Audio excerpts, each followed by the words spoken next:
This is called a creator package, so it comes with the mic, comes with the extra battery, all of that. It comes with this case. Comes with a little stand, like its own little tripod. So, you know what I'm saying? So, yeah, I wanted this setup because it's portable. So, like, I'm not gonna always do it in here. I feel like, you know, I'm gonna do it at the crib. I'm gonna do it wherever you know the people at, wherever the vibe is. Or wherever you're inspired to. Exactly. Yeah. And it's easy to carry, just these little two. You know what I'm saying? Simple. And, you know, if I need these, I can carry them. They collapse. You know what I'm saying? Yeah. Yeah. Yeah, man. What's up, bro? Mauryell. Yes, sir. Welcome to Beautiful People, man. Happy to be on. Man, well, you know, you're supposed to be here. You're one of them. Man, of course, bro. I mean, it's a pleasure for you. Even reached out. Of course. For me to be on, bro. You know, I'm the type to really just give me a platform and I take it from there. All good, all good. Well, that's what this is, man. It's really it's just a conversation. You know, we hanging out, talking about what you do, what you're into, about life, about family, about, you know, love, about war, about peace. Yes, sir. You know what I'm saying? Like the human condition in its entirety. Yes, sir. Yeah, so you number two. The first one I had, I was taught to Lady Los. Shout out to Lady Los. Thank you. She popped the cherry. Yeah, we talked for like 4 hours. Oh, wow. And she was like, yo, because I was like, we got to a point at the end where she actually started crying and shit. So I'm like, okay, I was like, you know, we've been talking for like 4 hours. She's like, no. I'm like, yeah.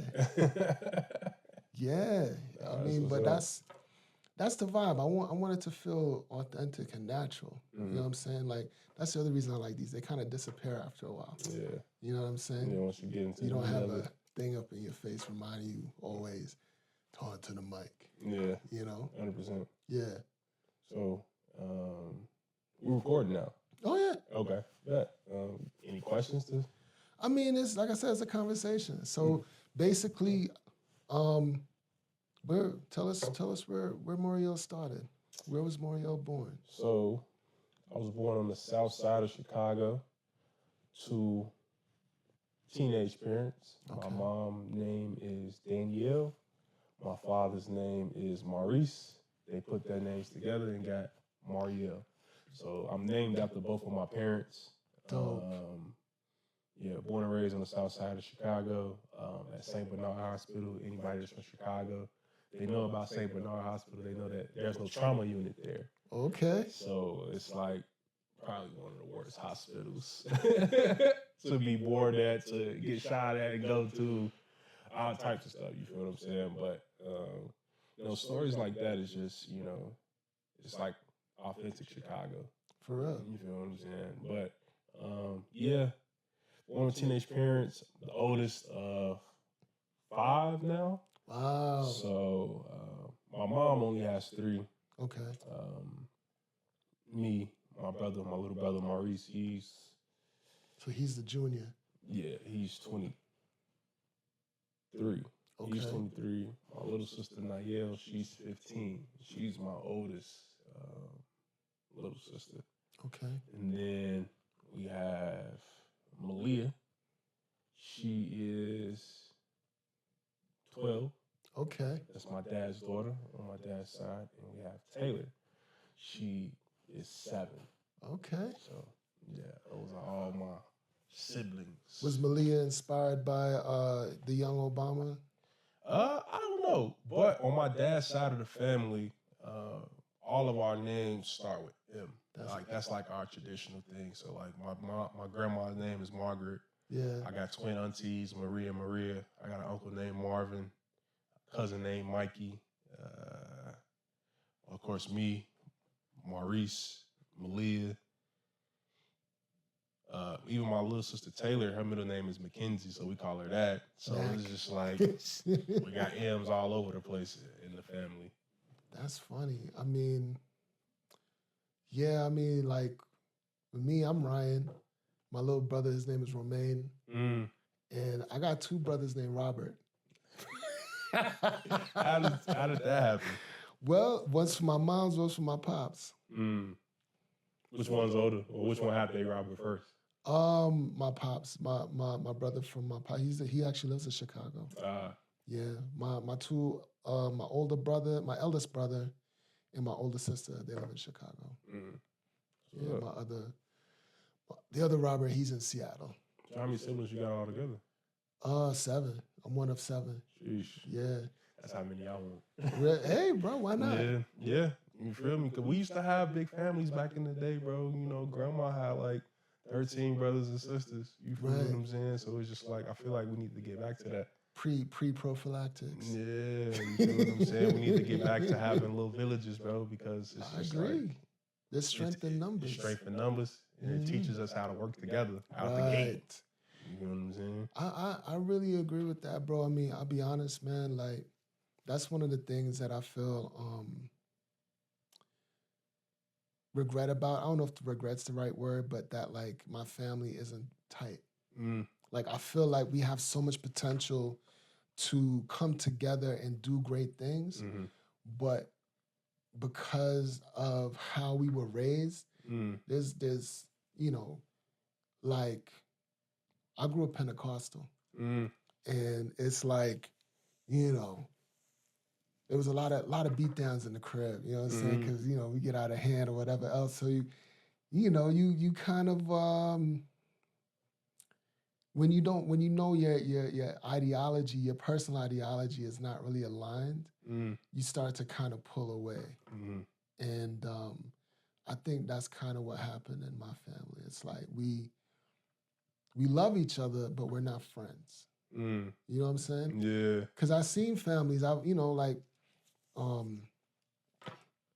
especially when I was younger and I was like, the first girl I really dated, I would hang out with her and her family, and I'm like, y'all niggas is friends. Y'all like actually like hang out with each other. Like, you know, I love my family, but we don't really hang out. Yeah. You know, and I had worked to change that for a long time, and it didn't really take fruition the way I was hoping it would. You know what I'm saying? I mean, I'm grateful for my siblings, you know, where they at right now, whatever else. But there's a part of me that is like, man, we could have been. Yeah. Well, I mean, it's not over. None of y'all, you feel what I'm saying? No. Certain things, you know, take certain times to do certain things. But I feel you on the, like, I hear like the fatigue in your voice on, like, you know, like trying to make it happen. Was you the only one putting that effort forth? I'm going to be like, for the most part, you know what I'm saying? It's when I kind of came to my awakening in my 20s. You know what I'm saying? Like, after I got out of, I didn't go to college. So when I got out of high school, that's when I really started learning history. You know what I'm saying? Because they don't really teach you that in school. And I started to understand, you know, I had fully bought into the whole individualism, like rugged individualism concept, the American concept that, you know, it's all about you and you're going to make it happen. And, you know, starting to look back at history, I started to understand how most of the greatness comes through family. You know what I mean? And I started to realize that, you know, even though I was in my mid-20s, like, we never told each other we loved each other. You know what I'm saying? Even though we all knew we loved each other, it was never said. So for me, that was the first thing I wanted to break. So when I would see my family, I'd be like, yo, I love you, man. And they was like, yo, you all right? You good? Like, yeah, man. You know, like, because it's like, yeah, I know you love me, and you know I love you, but it's like, let it not be said. Right. We need to say it. Right. We got to express that vibration. Right. We got to, you know, it's we know it, but when you say it and, you know, it fuels you.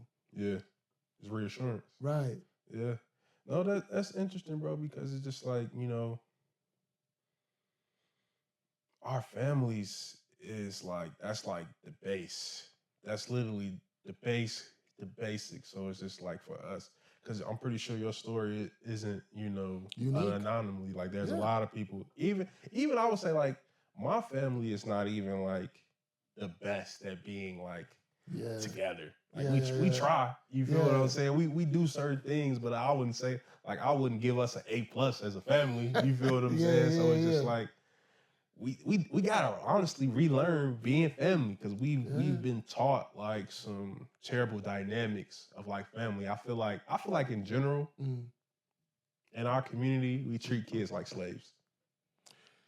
I mean, I think I think we take kids for granted. I Yeah. think we don't really appreciate the value that that children bring. I mean, I feel like it sounds, silly, but I knew I was at my greatest potential when I was a kid. Like Mm-hmm.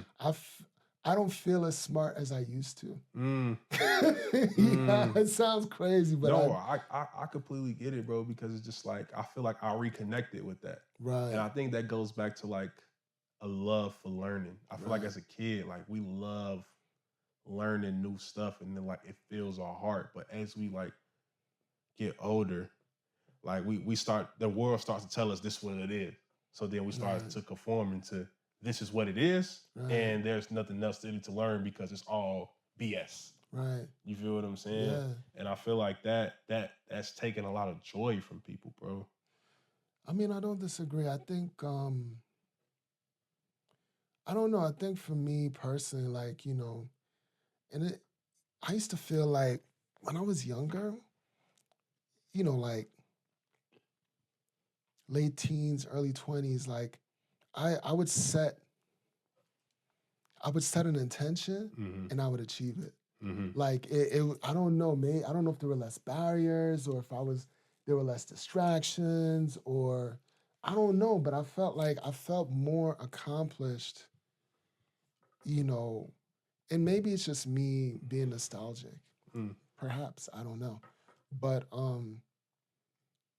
you know, being an immigrant and not having, a lot of education, you know what I'm saying? Like Mm-hmm. formal education, so to speak. Most people that meet me, they want to know what school I went to. And I'm like, I went to the school of hard knocks. Mm. You know what I'm saying? Brooklyn University, East Flatbush, Yes, sir. Bed-Stuy, Crown Heights, the 90s, Yes, sir. Brownsville. Like that was those are my halls. Yeah. But when so most people feel like I'm, I guess, more accomplished than I am. Mm. You know what I'm saying? By the way that I engage. But I feel like, when you get older, you feel like you lose a step. Mm. I almost feel like through the years of just grinding to survive, Yeah. you know what I'm saying? And, through life, my pops had got sick. He had a stroke, grand mal seizure. And it's like, he was the main breadwinner. He made more than me and my mom combined. So like when he got sick, somebody had to pick up the slack. Mm-hmm. You know what I'm saying? And even though I'm not the oldest, I was the oldest at home. Yeah. So it's like, I suffer from the elder kid syndrome, but I also suffer from middle kid syndrome because I'm kind of both. I'm the oldest between my parents, Mm-hmm.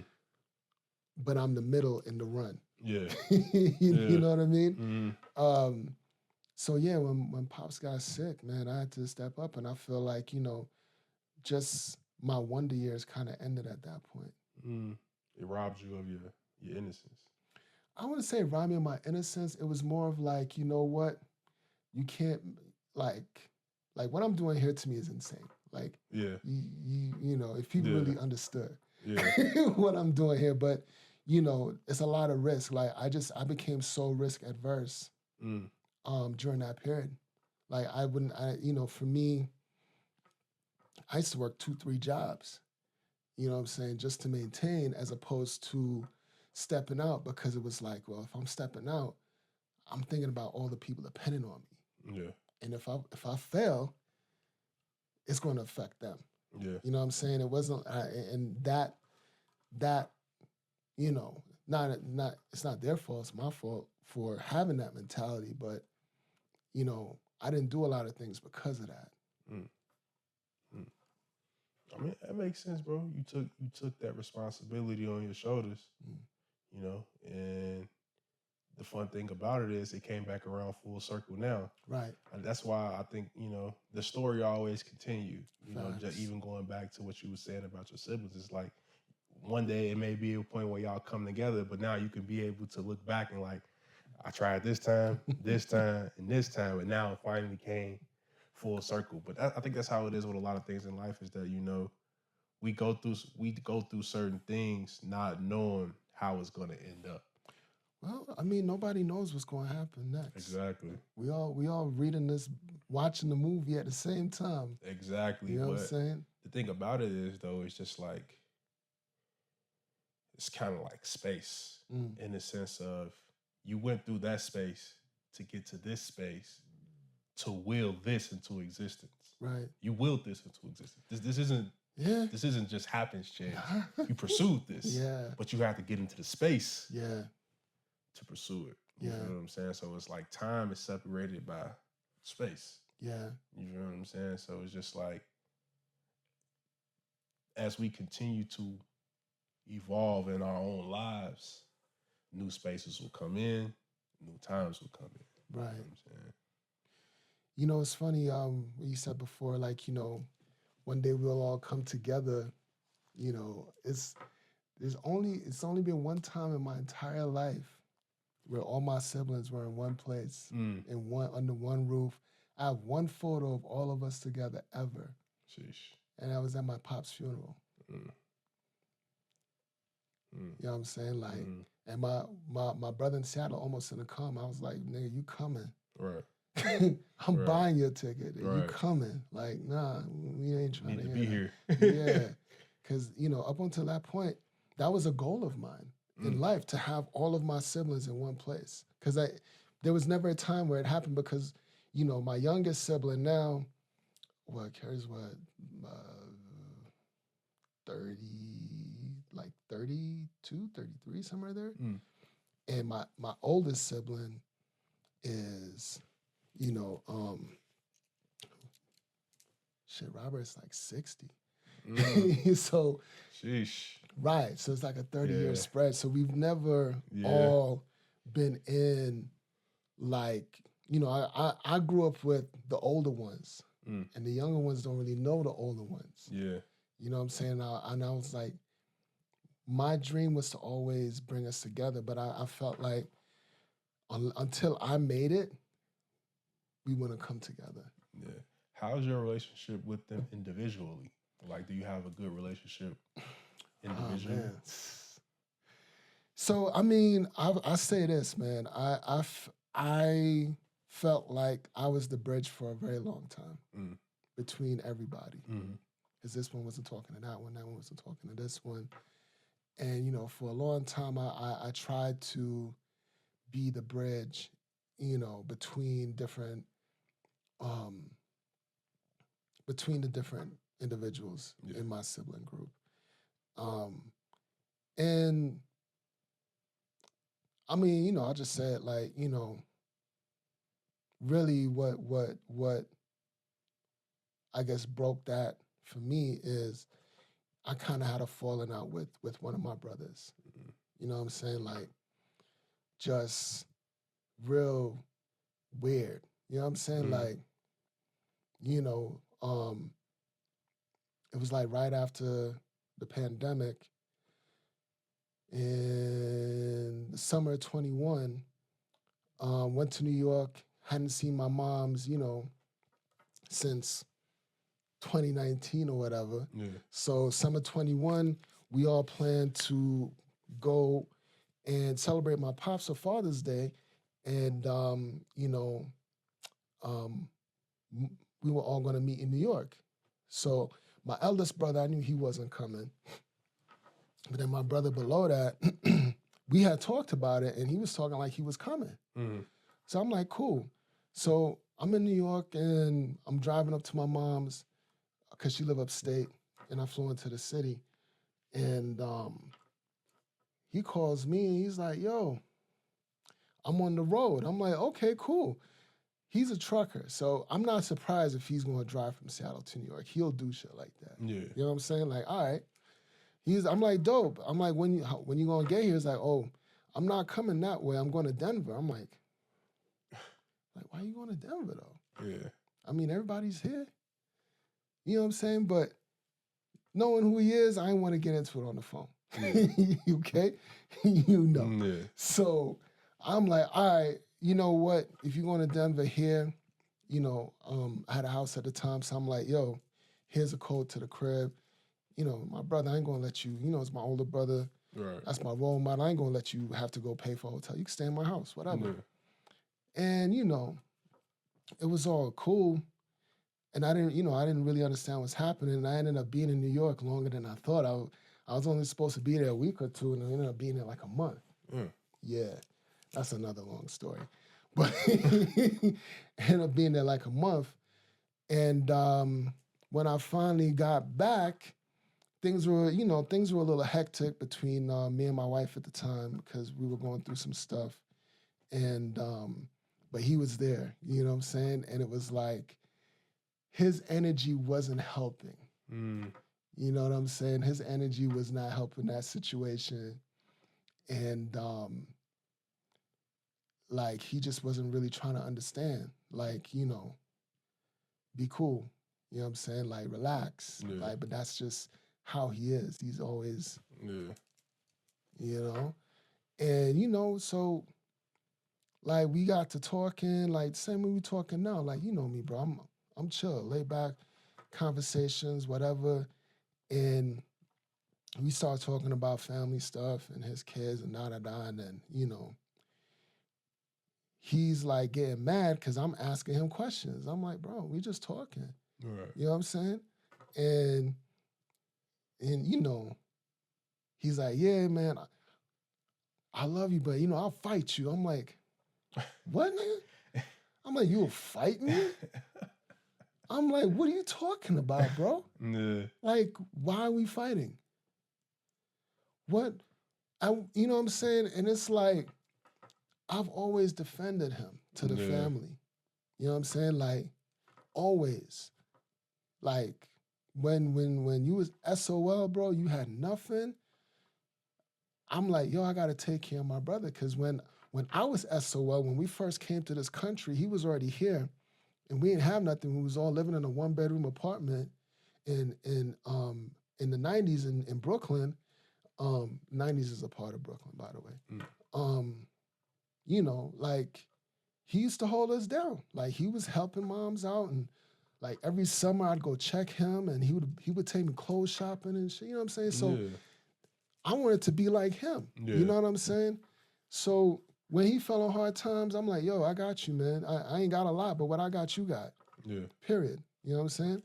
And you know, it was like for you to come at me like that, bro, on some violence after you say you love me, but anytime you say but, that negates what you just said. Yeah.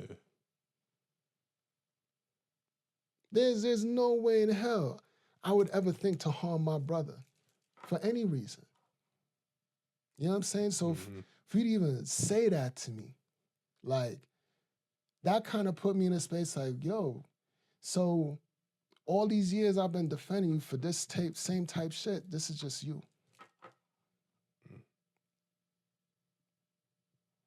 Yeah.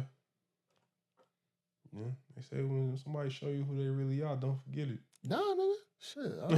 I'm BK all day. You show me, I'm like, all right, that's you, bro. Right. You know what I'm saying? So, yeah, after that, I'm like, I can't look past that, bro. Yeah. Because if you gonna tell me you love me, and in the same breath tell me you gonna harm me, that's how you express your love? Right. Nah. Yeah. Nah. I can't accept that. Yeah. I think that's a huge thing again in our community, just going back to we gotta learn how to be family again. We gotta learn how to love again. We gotta learn how to love instead of hate. We gotta learn to love ourselves, man. 100%. Because if I love me, I would never want to hurt you. Right. 100%. Why would I? Right. Like, how is that going to help me? I will defend you. I will go down for you. I will go down swinging. You feel me? Mm-hmm. But there's nothing in my heart that says if I love you, I'm gonna hurt you. Right. You know what I'm saying?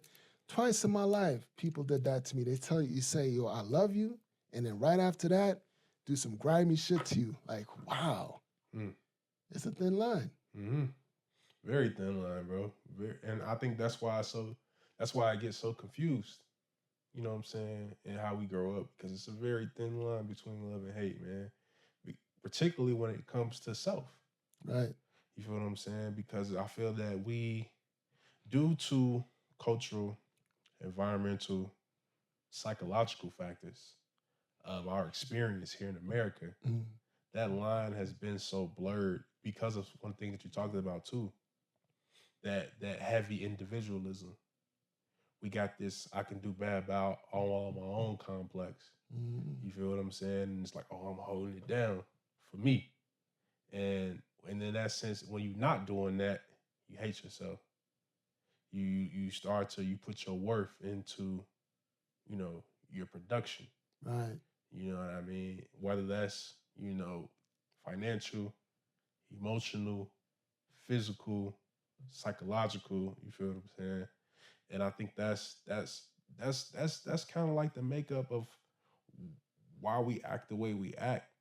And I think that we really have to we need to revamp that, bro, because that doesn't facilitate healthy families. Right. And if we're gonna have a healthy nation, we have to have healthy families. Because with healthy Family is the families, nation. families is the nation. Because Yeah. families, if we got a healthy families is getting out, they organizing in the community because they care about what they raising their family at. Right. You feel what I'm saying? Right. So it's like, You yeah, got bro, a stake in it. you got a stake in it. Yeah. So, but because we are in the United States is built off of that. Fast Facts. food restaurants, bars, you feel me? Social media, all of this stuff is built for people to be on their own. Yeah. You feel what I'm saying? So it's like we got all of this stuff going against us. But that just lets you know how powerful love and family is. That they gotta do all of these things to break the bonds. to break the bond. Nah, man, I agree with you, bro. I think it's like anything else. It's like that old thing. It's like, the finger is strong, but it's not as strong as when it comes together and make a fist. And I feel like society's been peeling it. You know what I mean? Like 100%. by disempowering the kid, the family, disempowering the community. By and I this analogy. I love this analogy because it's like there's a ocean of things of similarities. There's an ocean of things that we have in common, but we all focus on the glass of water differences. Yeah. You know what I'm saying? Even within the family. 100%. And it's like, because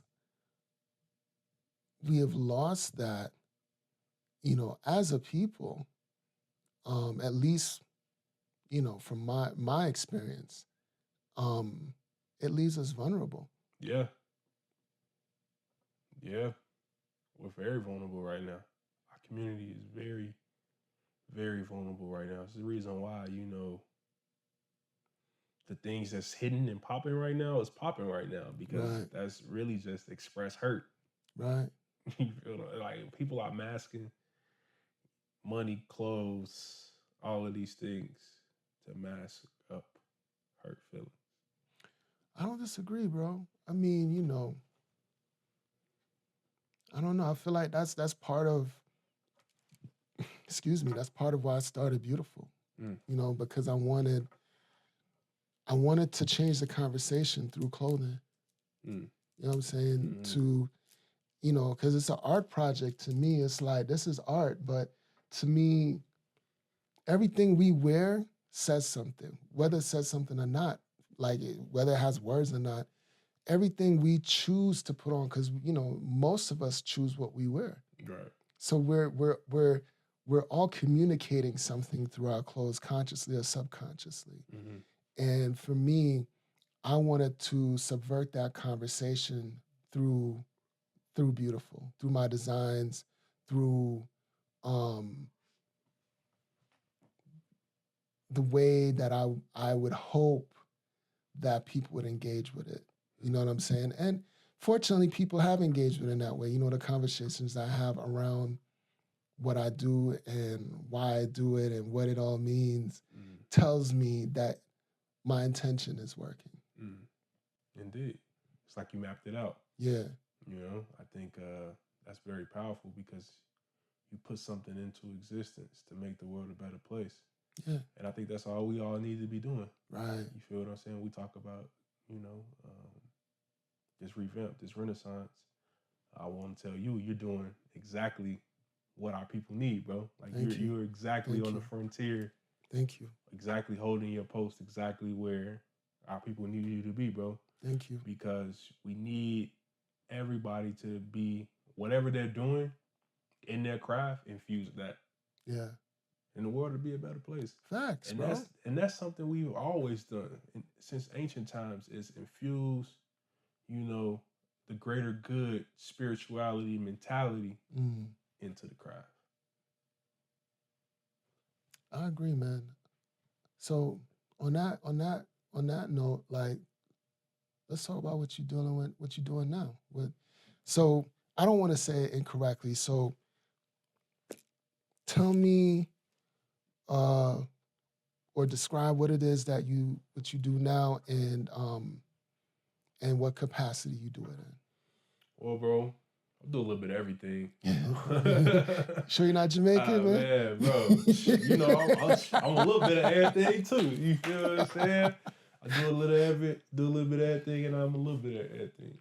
I mean, first off, I'm a husband and a father. Right. You feel what I'm saying? I take that job most importantly because again, we just talked about family. Right. And it's like if that's not right, I can't do the other things that I'm doing in the community. Facts. So I'm a husband and a father. Then I teach African American history at Colorado High School Charter. Dope. One period a day for about 4 days out the week. Dope. Which is cool because, you know, I started working at that school through a previous nonprofit that I was working with. No longer working with that nonprofit, but the school still wanted to rock with me. Right. And, you know, I appreciate them for, you know, still seeing value in me. Yeah. You know, it's cool to just, you know, we know that you're not with them, but we still value you. Right. What you bring to the table. So that's a blessing. That's beautiful, you know man. what I mean? So I teach there. I'm working with Apprentice of Peace Youth Organization, program coordinator for them. So helping. Shout out to Apprentice of Peace. Shout out to the brothers. Shout out. You feel me? Yeah. Ronnie, Paz, GC, Andre, Lex, Celia, all of the great people over there. Just do some program coordinating with them. We just opened up a youth center on 22nd and Curtis. Yeah. Big things coming, bro. Truly big things. I feel that we about to really blow the doors off the city with what we got going on because, you know, wellness is important as far as how we take care of ourselves. And there's just, you know, different alternative ways that I feel will be interesting to people who's on that same path of just wanting to better themselves. So definitely look out. Can I say real quick? Yes, sir. Because I've been in that space and it's really, you know, it's just the energy that's there when you walk in. Yeah. It sets the tone. And I love when I walk in there. I always feel welcome. I always feel like I'm at home. I always feel love. And it's you can tell that it's organic. It's not pretentious. It's real. And I love that about that space. Oh, bro, it's truly beautiful, like the way it came together, bro. Because I met Ronnie and Paz like at like an event. It was like I don't want to say stop the violence, but something like that. Something like that. You feel me? At an event, and they had the smoothie bus. That's when I was. I never caught the bus, man. I kept trying to catch him, bro. Yeah, man, no, because I met them. I started talking to them because another thing that I do is I am the owner and founder of Vessel Spring Water. So glass bottles, natural spring water source locally here in Black Hawk, Colorado. And I started that because, you know, I was going through like a spiritual awakening around like 2018, 2019. Yeah. And by the time I got here to Denver, I wanted to pivot from what I was already doing. So I went to school for journalism, graduated with a degree in multimedia communications. Dope. And I was working for the Denver Post. I used to want to be like a sports broadcaster. I used to want to be like Stephen A. Smith, like go on ESPN. Really, you want to be like Smitty? Man, bro, I got a whole picture at the TNT where they do they little after game stuff. I got a picture. I went to the studio and everything, bro. Held the Larry O'Brien Trophy, all of that, bro. Been to the NBPA, the National Basketball Players Association office. I had some great opportunities in college. Worked with SEC Network, ESPN. Yeah, bro. You know, people talk about college, but like, if you do it right, you can follow some resources. Absolutely. You can get put into some networks. So I think that's probably the biggest pro. Right. To go to college, you know. A lot of cons, but that's the biggest pro. I mean, we take the pros all day. You feel me? Yeah. So, saying all that to say, when I started Vessel Spring Water, I was going through a spiritual awakening, and then how I met Ronnie and Paz was really just trying to connect with them on, you know, how they got their thing going, because I just started Vessel in 2020, and you know, it was just it's always been love from the start with them, you know, even just with everybody that I'm particularly cool with in Denver. Yeah, is that like anybody that like I'm particularly cool with, we just on the same level with things, bro. Like me and you, bro. Like we just it's like ping pong, bro. Just thoughts back and forth on just, you feel me, philosophizing, however you want to say it. Just on life, bro. It's funny, like how you described me and Ronnie and Paz, and then how we met. Right. You know what I'm saying? It's like we wasn't even trying to meet, bro. That's honestly how we met. Is probably the craziest way I met a friend here in life. Right. You feel what I'm saying? I was just driving down, like, oh, you bumping that Wu-Tang? I'm like, yeah. You feel what I'm saying? Then go to the spot, and you at the spot. Right. I'm dang, bro. Yeah, I gotta get to know this brother, bro, because it's just like, you know, signs and symbols are for the conscious and mind, bro. So I always heed to the signs and symbols, bro. Facts, always bro. heed to the signs and symbols, man. And continuing in like all that I do. Also chairman of the Denver Moor Science Temple of America. I've been a member of the Moor Science Temple of America since 2020. Wow. And this was like the year after college. Started kind of in that direction in 2018. I was just having like conversations with the homies during that time. Trump was president. It's just like, what can we do to rise up, bro? Like, I'm tired of like people complaining. Like, I'm tired of hearing like the victim story, you know, like what can we actually do today? Like, what can we actually do today? Because I personally can't like get into feeling like, woe is me. I feel that, you feel me, I can make an impact. Right. So what can we do to be impactful?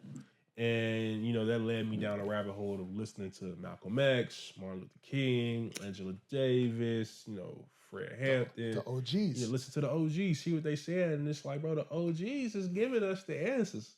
Why are we not listening? John Henry Clark, you Ivan feel what Van I'm saying? Sertima, Yes, sir. J. That led me to them, too. Yes, sir. Come John on. Henry Clark, Ivan Van Sertima, Runoko Rashidi. Yeah. Man, bro. All of our great teachers. Truly has been. Those are the books and the people that. Yeah. You know what I'm saying? Yeah, no, been very impactful in my life, bro. Like very impactful. And then it's just like the way my life has panned out, I wouldn't have thought it would be this way. Like I'm just rocking with it, bro. Just like, you feel me? We on this wave. Let's keep waving. You feel what I'm saying? So it's just like, yeah, bro, just what sparked me to become a member of the Moor Science Temple of America is that, you know, I seen this as the answer for our problems in our community, you know, because I feel that, you know, there are certain things that we just don't question. Right. Like we don't even think about. Right. Like, you know, when did we start calling ourselves Black? You know, where do we come from? You know, what language, what did we speak? Right. What did we contribute to world civilization before the time of slavery? Right. You know what I mean? these are all questions that I think none of us really ask or even think about. So it's just, you know, when we start to look at civilization versus the culture, we start to get a different perspective. Because when people talk about the culture, what are they talking about? They talking about the fashion, they talking about the music, they're talking about the movies, popular culture, magazines, exactly. They're talking about that. It's just like, name any one of those things that's not owned by the people we think are oppressing us. I mean, correct. You know, I mean, but I think I think that I think it's, you know, that was the intention.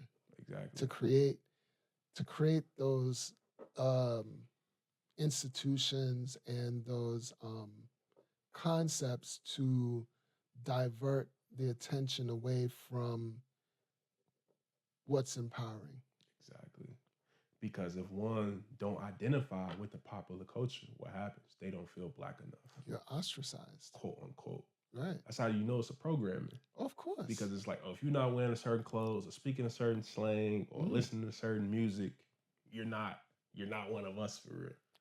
Bro, I mean, I'm gonna be 100. Being a, you know, I think what saved me personally from really falling into that deeper than I already have, obviously, is being an immigrant.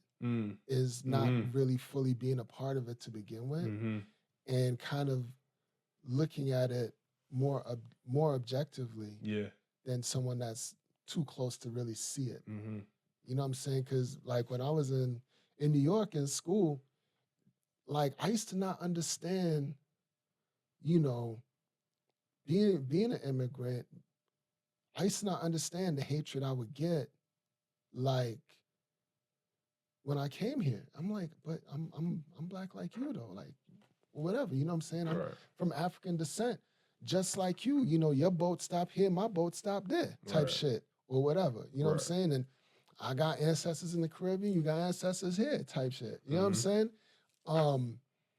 But it was like the programming was so strong to create this level of self-hatred. It's like, and it really became apparent to me when I saw how everybody treated Haitians. You know what I'm saying? And then when I looked at the history of Haiti, I was like, but we should be celebrating these folks, bro. Like, why, you know what I mean? But growing up, oh, Haitian body odor, oh, y'all don't wash, y'all smell bad, y'all, like all of these things. I'm like, you know, I didn't know the history then. But once I read Black Jacobin and I learned the history, I was like, yo, these are the best of us. 100%. You know what I'm saying? 100%. And it's like, but this is who we shun. This is who we try to say isn't, you know, oh, you that boule, yeah. That's how y'all, like, bro. Yeah. You know what I'm saying? But that is, to me, us seeing ourselves through the eyes of those who oppressed us. Right. And us buying into the programming. Yeah. Buying into, you know, like the whole African booty scratcher type narrative. You know what I'm saying? And like 100%. those are the things that didn't make sense to me as a kid. Yeah. You know, and I would say, you know, as somebody that's born and raised here, it's just like you think it's normal. Right. You feel what I'm saying? It's such a level of ignorance that you don't even know that you're in. My boy from Ghana has a saying, bro, when the sea is rough, the fish don't care. Spot on, bro, because it's just like, even the smartest of us, bro. Right. Even the smartest of us play into the programming in a sense of not even want to deal with us. It's like, it's all, if we look at it, it's all points back to division. Whether immigrant brothers and sisters versus native-born brothers and sisters, whether, you feel me, certain field. Garvey versus Du Bois. Garvey versus Du Bois. That's pretty much what's been going on for the last Right. 100 years, Garvey versus Dubois. And it's like we could really take the best of both Right. and come at it at a more unified front. You know, Muhammad Ali got a quote. It's just like he talks about, you know, when you build in the army, you got people that's attacking from the sky, from the land, and from the water. Right. So just because you attacking from the sky, In cyber now too. in cyber now, just because you attacking from the sky and I'm attacking cyberly, Right. don't mean we not fighting the same fight. Facts. You feel it? Like, bro, it's like we don't have to fight the same way to fight the same fight. Right. Actually, we should have more diverse ways of fighting. Right. You feel what I'm saying? Right. Because Yeah. if you really understand Yeah. war, it's gonna take you all over the place. Right. You feel what I'm saying? So it's like you gotta know The battle is fluid. the battle is fluid. Yeah. The battle is fluid. It's like matter. Right. It's gonna go from liquid, gas to solid. Well, I mean, you know, it's some Sun Tzu shit, art of war shit, you know what I'm saying? But it's like until we get to the point where, you know, the strategy and the tactics, and then, you know, in between that, the operations start to be cohesive, you know what I'm saying? Then we don't know where the battle is going to be because the battle's fluid. If we were strategic and created an area of operations, then we could dictate where the battle goes. Exactly. But we're not there. And that's what's holding us back is that we don't every time we come together for certain things, it's never about strategy. Right. We never sit down and actually think tank strategy. And maybe we do. Maybe we're just not invited to these rooms. Exactly. I was about to say, I don't get invited to those parties, bro. Bro, because that's another thing there, too. though. They don't want me there either, bro, because that's another thing. Particularly out here in Denver, bro. I feel that there's so many gatekeepers out here, bro. Oh, bro. That it's just like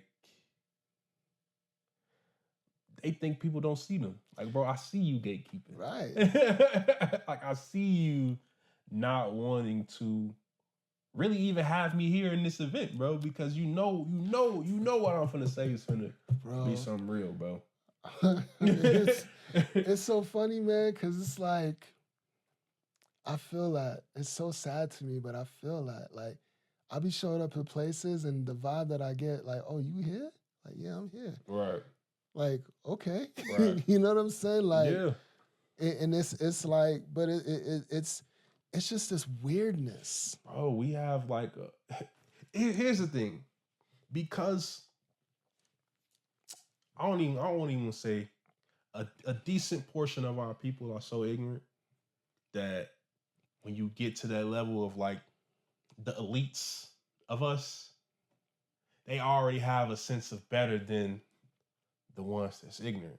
Right. So it's like it's almost like you got a mortgage, you got a platinum credit card. You feel what I'm saying? Like right. it's all like, these qualifiers. You feel me? That don't really mean anything. Exactly. You know what I'm saying? Like I don't know, bro. Like I've been around real money, and I'm not impressed. Yeah, bro. Same. You know what I'm saying? Like I'm not impressed. Like I mean, you know, the spaces I've been in, the folks you know, bro. Like same, bro. I don't give a damn how much money you got, bro. What tells me who you are, and it's funny because I had the same exact conversation with Lois, so I'm going to say something I said then. What shows me who a person is how they treat the people that don't matter. Right. How you treat people that don't matter shows me who you are. Because you're always going to be a certain way around the people that you feel have a stake in your success or that can help you get ahead. But the way people treat the people that don't matter, that shows me who you truly are. Because then you're going to be your naked self to that person because you don't feel like it really matters how I treat them. If I'm an asshole, I'm an asshole. It's not gonna. There's no repercussion for me. Right. You know what I'm saying? No consequences of treating you bad. Exactly. So when I see, I just watch. I observe, and that's how I know. Okay, I see you, and I see you. And that be the thing, bro. Is that people don't like, bro. it's particularly when we dealing with, you know, conscious spiritual brothers, and like, bro, I see you. Yeah. I see you wide open, bro. And it's just like you said, I've been around real money. Like, bro, I've been in the mountains in Aspen when people, you know, people talk about drop the top off the coop. I say people drop the top off their house. Right. Well, like the roof comes off so Right. they can look at the ceiling. Like, Bro. y'all don't have that. So it's just like, what are we talking They have about, no bro? approximation of it. What are we talking about, bro? It's just like we it's just crazy, bro, because it's just like we're fighting over crumbs. Like we need to have a bigger vision, bro. I feel like our vision is, I feel like everybody's just, I want to make it. But that's full circle where we started. You know, it's this, you know, it's this the lack of community Mm-hmm. and the lack of a shared vision and the lack of just a lack of a sense of self, community, real community, Yeah. not this cliquey nonsense. Yeah. Like real open community. You know what I'm saying? Mm-hmm. Like, again, that's why I love AOP. Because I feel I feel like there's no gatekeepers there. Yeah. That's just how I feel. When That's I'm why in I'm that working space. with them. Facts. Right? I feel For like real. when you walk in that space, it's like, yo, what's good, brother? And it's just love. Yeah. There's no pretension. Mm-hmm. You know what I'm saying? And I feel, you know, it's challenging to me because I come from a different, you know, we come from cities that have large populations of people of color. Yeah. Like where you have communities of color. Mm-hmm. And I feel like that's something that from what I talk to you know, lifelong Denverites, if that's a correct term, Mm-hmm. there used to be that. But you don't that doesn't exist anymore. Right. You know what I'm saying? Like there isn't really if people's like, where's the black community in Denver? Where you gonna say they at? Right. You gotta catch them. If you don't know, they you like don't Pokemon out here. You know You what gotta I'm catch them. If you don't know, you don't know. Yeah. If you're not in that group, if you're not in that circle, if you're not in that clique, you just don't know. Yeah. You know what I'm saying? And it that was the thing when I first moved here, was like just going to everything. Yeah. And meeting whoever is there. Yeah. And just being open to engage, you know, without any, you know what I'm saying? It's like negotiating without any preconditions. Just going in and meeting you where you at and learning about you and community, like how we met. Yeah. You know what I'm saying? Like, I don't know this young brother, but he bumping some fire music. And then we end up in the same spot on a deep conversation over there. Right. You know what I'm saying? And then we leave there and you give me a ride, because I didn't have a ride at the time. Right. You gave me a ride to the spot, and like that energy. Yeah, bro. Just of like, yo. You know what I mean? Mm-hmm. Like I'm like, yo, I'm fucking with him. Period. Because it's just energy. Yeah, bro. I think it's just like, you know, it goes back to, and I think that's even a larger issue. Just bringing everything back again full circle is morality. Right. You feel what I'm saying? You know, there's a big war going on between religion versus spirituality right now. Right. And I think what the true war is morality, bro. Because if you do one thing and say another, that tells me about your morals. That's why a lot of people don't mess with people in religion, is because they've seen people do one thing, guilty, say one thing, say one thing and do another, do one thing and say another. Yeah. But that's really a moral issue. That means, bro, you're not standing on your principles. Right. You feel what I'm saying? So it's just like, even in the spiritual side, because now it's like, oh, now you're not religious and now you're spiritual, but you want to learn spells to cast it on people. Like, come on, bro. Like, what are we doing? Like, what are we really trying to do? Like, why are we taking hate and spite to these divine things, bro? Pettiness, bro. Pettiness. Like, pettiness. My pet peeve is pettiness. Bro, I hate pettiness. Hate petty motherfuckers. Excuse my French. Hate petty mofos. Bro, for real. The pettiness, the apathy, it's so, like, it smells. Yeah. You know what I'm saying? Like, like people don't know how it smells like hot garbage. Yeah. The attitude, the pettiness, the you know, the Yeah. you know what I'm saying? Yeah. Like, nah, man, when I roll into a space, it's yo, what's Yeah. good? It's love. You know what I'm saying? But Mhm. I don't know. You know, I try to challenge my thinking. And, Same. you know, um, a lot of the conversations that I've had with folks here that are, you know, lifelong Denverites, I think they, you know, I think they feel vulnerable. And I think that the community here has been loath to trust quote unquote outsiders. Mm. You know what I'm saying? Mhm. Um, but to Yeah. me, in reality, I think that was intentional. Yeah. I think that was intentional for however the community has been programmed to engage. It doesn't allow them to become as powerful, or for us, the community, to become as powerful as we could, because there's this constant layer of distrust. Yeah. You know what I'm saying?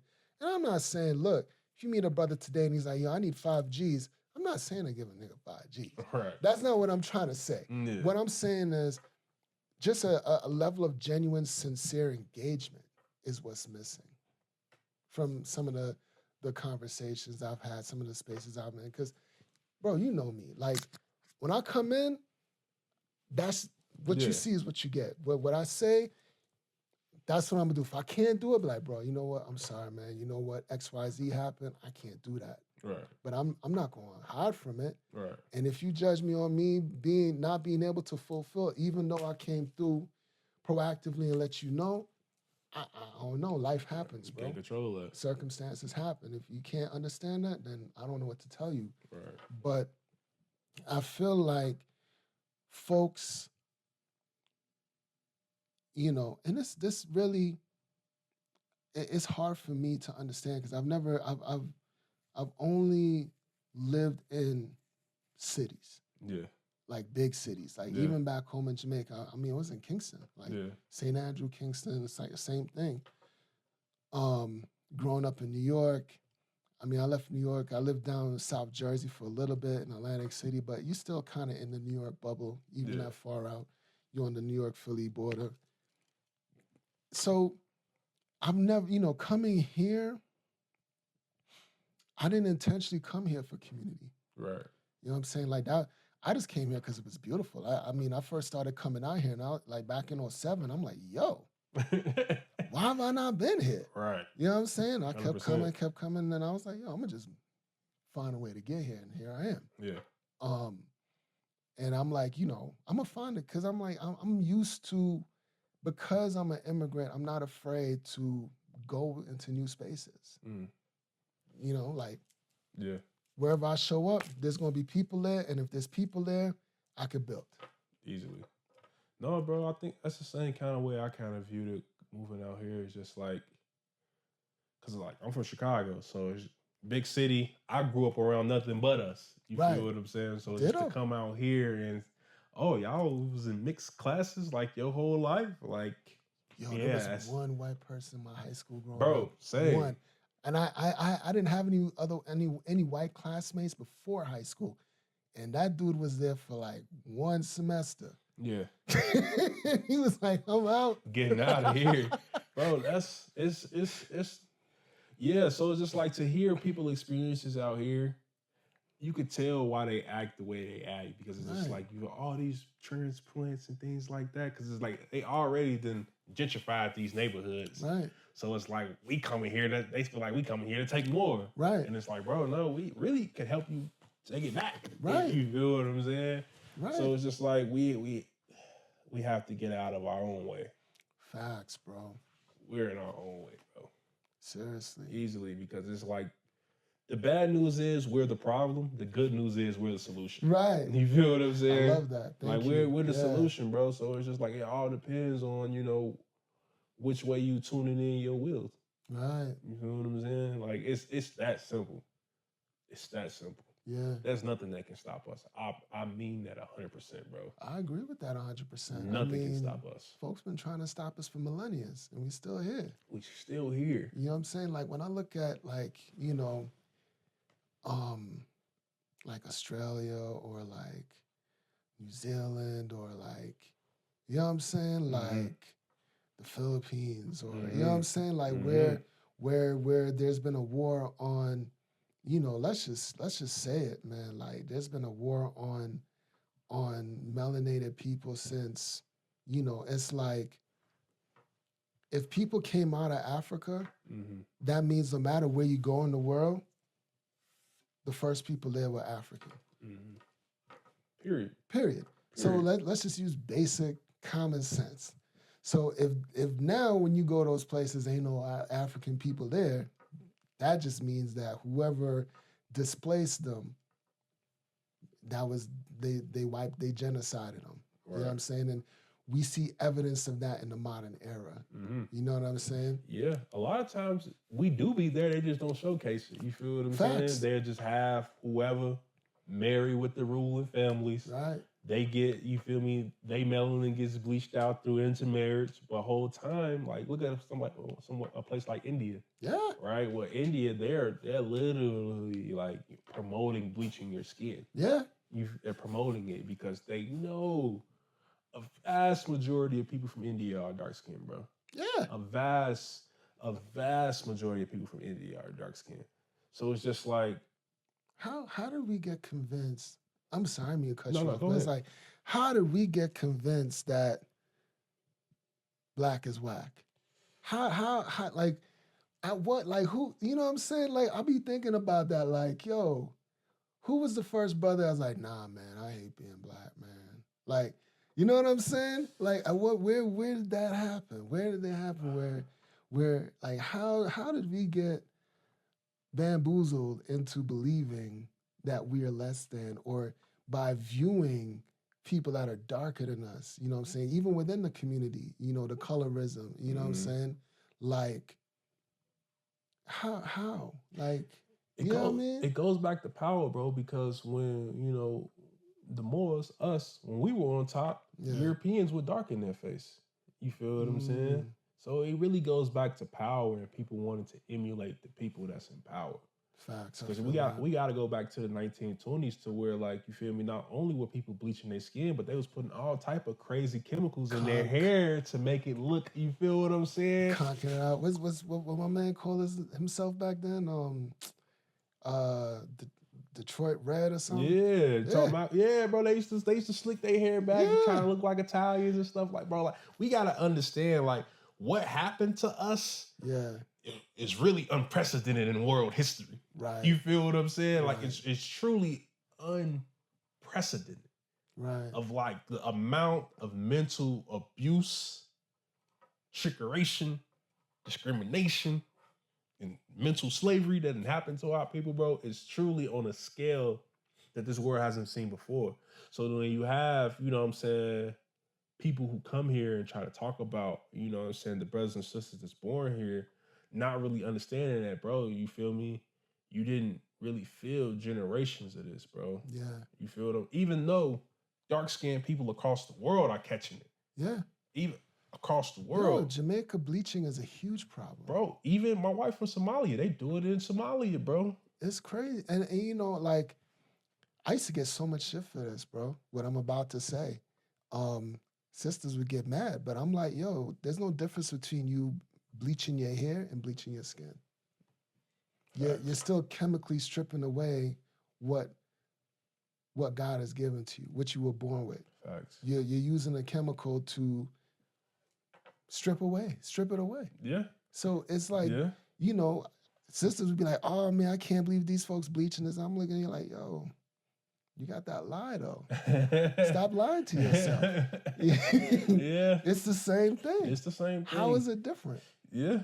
And they could never answer it. And that's how I know it's true. Yeah. It's crazy because, like, all the while we're trying to be like them, they trying to be like us. Since day one. Like the whole thing, even like, the old long gowns. They should put things to make their butt look bigger in the gowns, bro. Right. Like it's really crazy. Victorian BBL. Yeah, bro. Like it's so much that we can point to of how they try to be like us that they still try to flip us trying to be like them, and it's just I don't even like using the terms them and us. Right. Because at the end of the day, bro, like we was in Europe too. Right. Even before 7-Eleven, we was in Europe. Cheddar Man, exactly. Right. So it's just like, even the Greeks. Yeah. You feel me? Are African people that they probably won't tell you. You feel what I'm saying? So it's just like, we have, like you said, if life started in Africa and it spread out, the first people everywhere was African. So I think what we have to understand is we have to have a global mindset of just like, bro, we have a history everywhere. We are world history. Yeah. And I think that's the next step of like our perspective of the world is that like, no matter point any place on the map, right, we have a connection. Right. And that's the reason why that's been hidden from us. Because now that not only have they gotten, Europeans to look at us a certain way, they've gotten, Arab people, Mexican, all different types of people to look at us a certain way, all to deny that connection. To look at us a certain way. Exactly. You know what I'm saying? Like that to me is like, bravo. Yeah. No, for real. Job well done. Word. For this to still be a thing in 2024. Right. Job with all the information that's available. So, like, bro, for me, like, I'll be like, man, I don't know. Of course, I don't know what it would be, but knowing how I was as a kid and how voracious I was for information, growing up now with everything at your fingertips to be able to corroborate, verify, deny, like, you know what I'm saying? Mm-hmm. Like, man. Yeah. That just shows you how big the programming, going back to the culture, the programming distraction that it is, bro, because it's like we use these tools of genius for ignorance, to watch reality shows that ain't doing nothing. Even I love sports, but even sports is a way to like keep us ignorant, bro, because it's just like, oh, this is going on in Gaza, part of the world, but LeBron just had a triple-double. I mean, bro, I stopped paying attention to sports back in when Lawrence Taylor broke Joe Montana's arm. That was probably 95. Because I started to realize when men meet, what's your team? What's your team? And it's like this. It's a way to engage without engaging about reality. Exactly. And to me, it's like, I don't really care who your team is, bro. I don't give a damn. I really don't. Facts. You know what I'm saying? Like, it don't make no difference in my life. Facts. You know what I'm saying? Like, I don't care. Yeah. You know? And I used to be a huge Niners fan and a huge Bulls fan and, you know what I'm saying, a huge Mets fan and like, but once I started to learn the history, and I'm like, yo, it's the Coliseum all over again. You know what I'm saying? And it's like, as I became an adult and I started to meet other grown men, you know what I'm saying? And like the first thing, what's your team? Like, I started noticing that. I'm like, I ain't got no team. And then once you say that, they look at you like, what's wrong with you? Mm-hmm. Like, you okay? Programming. Bro, I'm in the Matrix, but I'm not of the Matrix, bro. Yeah, and I think that's another thing too, just not to divert the point, but even just going back to like race relations, is not only have we been brainwashed, but they've been brainwashed too. Well, I mean, bro, it's the white bride, bro. It's Bacon's Rebellion. Bacon's Rebellion, bro. Again, you know what I'm saying? Yeah. It's like, I mean, how can you exist in a society where, and that's why when they say, and I don't know, I haven't verified it, I haven't corroborated it, but what they say in The Matrix was written by a black woman, I believe it, because I'm like, when I first seen The Matrix, I'm like, yo, y'all niggas y'all really putting it out there. Yeah. Like, y'all really, you know, in the most metaphorical, I don't know if that I don't even know if this is the word, but the most analogical. Bro, You know what I'm saying? It's literal too. Right. It's literal too, because it's like it's man. Like it's there. That the Matrix was a great it's a great illustration of the cognitive dissonance that exists. Yeah. We all know it's fucked up. Yeah. But nobody wants to admit it. Or do anything about it, bro, so it's gonna remain messed up. That's the whole thing. It's like, if you want something done right, you gotta do it yourself. You have to, you know, but the Matrix taught me some other things. Yeah. You know, when the architect met Neo, that shit, I'll never forget that scene, bro. He was like, yeah, that's all good.